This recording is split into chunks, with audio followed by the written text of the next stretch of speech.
Those who have a need for speed, you got it. We're talking about the world of Lightning McQueen, his loyal and rusty old friend mate, and the adrenaline you can only get at 200 miles per hour. In today's video, we're going to be revisiting the last film in the trilogy and double-checking every detail we find. So put your foot on the pedals and wait for the green light as we tell you everything about the hidden secrets you missed in Cars 3. Gotta go fast, or was that the wrong franchise?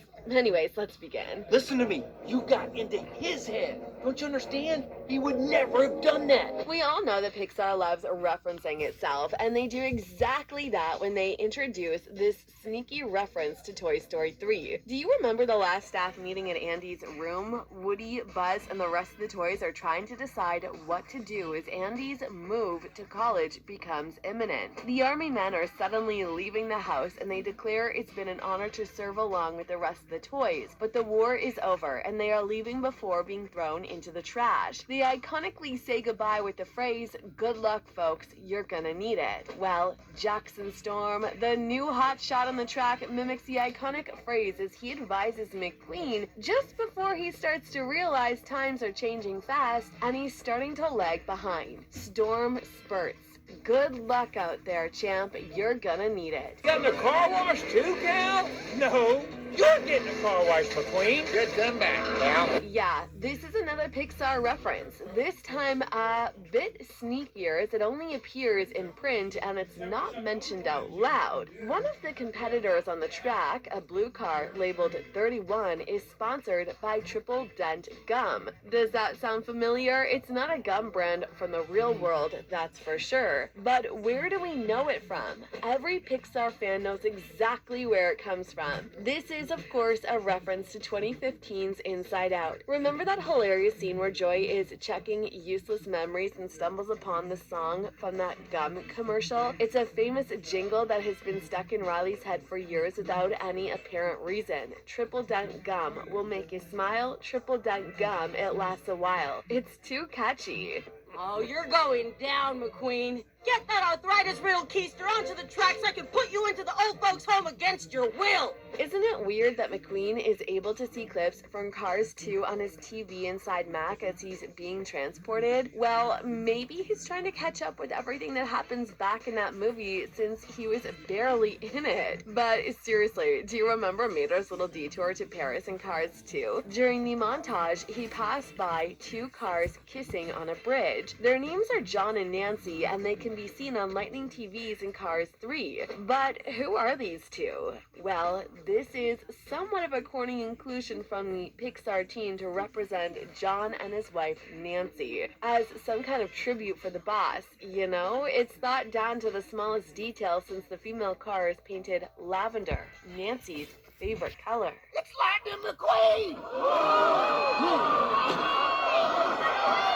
The Pizza Planet truck hidden Easter egg is a must in every Pixar movie, and this time around it's featured in the wildest possible way. We can spot the delivery truck fighting in the Demolition Derby's Crazy 8 at Thunder Hollow. It doesn't go very well for the truck, though. There's one scene where we see how other cars ram into it and even detaches a very recognizable rocket. The scene is hilarious, though, because right after the rocket is torn off the truck, it flies towards the public and someone catches it as a souvenir as they frantically scream, "I got it, I got it!" And if you want to keep looking among the vehicles in the Derby, you'll find even more surprises. There's a car with a paint job that mimics Pixar's iconic Fluxo ball, and a couple of paint job patterns taken straight out of Monsters, Inc. One of them in Sully's fur, and another one that looks a lot like George Sanderson. She's just a trainer. No, she's a racer.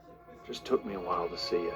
Continuing with the secrets you can find in the Demolition Derby track, we can catch a very interesting Easter egg on one of the billboards above the track. We clearly see an ad for car life insurance that covers cracked windshields, broken grills, twisted engines, dents and bends of all types, and any situation at all. But why is it so important? Because looking at the company's name, we can see it's called Insure Care. Wait, that's the name of the insurance dance company Mr. Incredible works for in The Incredibles. This raises so many questions like, where are the humans in this universe? Do they live underground and serve these mechanical overlords? How is the same company functioning without humans? But no, really, where is everybody? How did you know you could do it?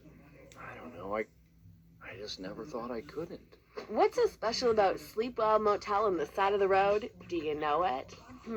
Indeed, we don't get to see this place in the movie. We only get to see a neon sign on top of a bridge announcing that the place is 45 miles ahead. The sign reads, "Time to retire," which perfectly fits what's on Lightning's mind at that moment after arguing with Cruz about how he's thinking about giving up racing for good. But if you watch Toy Story 3, you know there's more to talk about here. The sign also works as an extra reference to Toy Story of Terror and how Bonnie's mom had to stay at the Sleepwell Motel after she got a flat tire. Time to retire. Get it? Brilliant. Take off slow to let your tires grab. Yes. And pick a straight line on hard sand so you don't spin out. Uh-huh. It's not a secret that Apple and Pixar shared an intertwined past, and this movie plays a little homage to those times. Long story short, Pixar started in 1979 as part of the Lucasfilm Computer Division, known as Graphics Group, before its spin-off as a corporation in '86, with funding from Apple co-founder Steve Jobs, who became its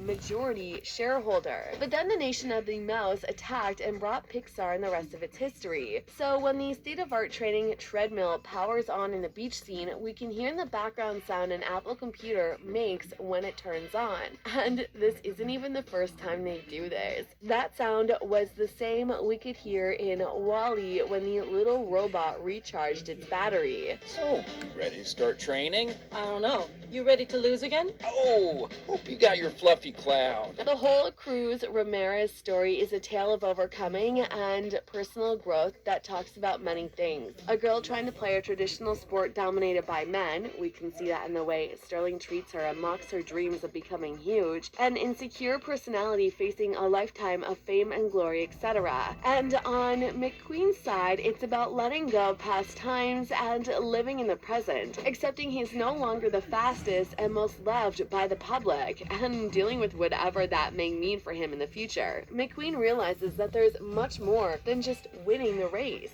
So he finds a new activity of coaching Cruz and understands that, in the long run, he'll be able to accommodate other fulfilling activities in his life. But hey, so far Cruz and McQueen are still running professionally as confirmed at the end of this movie. And later in the Cars on the Road, the newest Disney Plus exclusive car miniseries. So maybe, just maybe, if Disney decides to do something else with this franchise, we could see those last scenes from the legendary McQueen as he gives way to the Ramirez era. Back here dropping on your butt. Nothing to be concerned about. Like 2 June bugs on a summer night. We see it coming from miles ago. Pun intended. McQueen's slow descent into retirement would be the main theme of this movie. But all of these hidden secrets we found here and there show us that even when all the races are gone, there's always one race that remains. The one we run against ourselves. Anyways, that's all for today's video. Check the rest of our channel for more content about your favorite animated movies. And of course, don't forget to like this video, subscribe to our channel, and turn your notifications on